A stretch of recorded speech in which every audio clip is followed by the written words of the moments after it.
अहिल्या और कुंती, ये दो पात्र, इसके अलावा 100 से ज़्यादा किताबें आप लिख चुके हैं।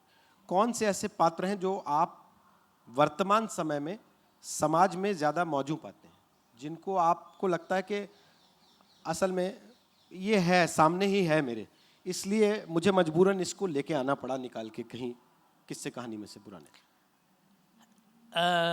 अगर मैं व्यापक रूप में कहूँ तो जितने भी महत्वपूर्ण, बहुत छोटे पात्र भी होते हैं साधारण, जो कि 4 पृष्ठ तक आए और अपनी बात कह के चले गए, उनकी बात नहीं कर रहा हूँ। जितने उदात्त पात्र हैं वो आज भी आपके काम के नहीं हैं, आपके जीवन का अंग बनने योग्य हैं। अगर आप मुझसे कहें कि महाभारत के नायक युधिष्ठिर हैं कि कृष्ण हैं, तो मैं ये कहूँगा कि महाभारत एक ऐसा ग्रंथ है जिसमें हर खंड में नया नायक आ जाता है। अगर लड़ाई करनी है तो भीम आ जाएगा, और वैसे धर्मराज युधिष्ठिर उसके नायक हैं। पर कृष्ण जहाँ आ जाते हैं वो नायकों के नायक हैं, वहाँ युधिष्ठिर भी उनके सामने हाथ जोड़ के खड़े हो जाते हैं। उसी तरह से अगर आप राम कथा को लेते हैं तो राम के सामने मैं कहूँ कि मैं कोई दूसरा पात्र खड़ा कर दूंगा, वैसा नहीं है, लेकिन महत्व सारे पात्रों का है। जैसे नाटक आप करते हैं तो एक डाकिया आके आपको एक पत्र देता है और चला जाता है, काम उसका भी है और नायक का भी है। उसी तरह से उपन्यासों में है, छोटे और बड़े पात्र, हर तरह के पात्र हैं।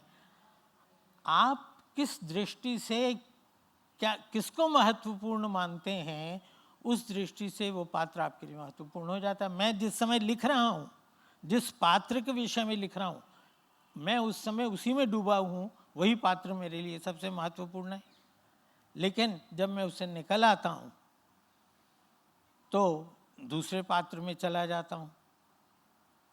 इसलिए ये कहना बड़ा मुश्किल है। अब ये तो बड़े बड़े नाम हैं जो मैं कह रहा हूँ, युधिष्ठिर हैं, कृष्ण हैं, राम हैं, या और इस तरह के जो भी नाम आप लेना चाहें ले सकते हैं, वो सब महत्वपूर्ण हैं। और स्त्रियों में मुझे लगता है कि महाभारत में मुझे जिसने सबसे ज़्यादा प्रभावित किया, लोगों को द्रौपदी बहुत प्रभावित करती है, मुझे कुंती ने प्रभावित किया। कुंती ने जितना कष्ट सहा उतना और किसी स्त्री ने, यानी जन्म होते ही बाप ने अपने बुआ के बेटे को दे दिया, वहाँ ऋषि महोदय आ गए, वो छोटी सी थी तो उसकी शादी हो गई, पति नपुंसक मिला, 5 पुत्रों को पाला। सौत जो थी उसने कहा कि मैं, माद्री ने कहा कि मैं तुम्हारे बच्चों से वो प्यार नहीं कर सकती, इसलिए मैं चितारोहण करूंगी, तुम इन बच्चों को पालो, मैं जानती हूँ कि तुम फर्क नहीं करोगी।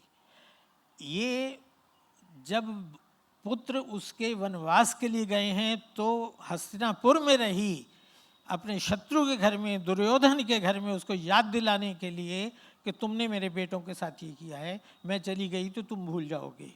और अंत में जब उसके बेटों को राज्य मिल गया, सम्राट बन गए युधिष्ठिर, उस समय उस राज्य का भोग करने की जगह वो अपनी जेठ जेठानी के साथ वन में चली जाती है जलने के लिए, उनकी सेवा करने के लिए।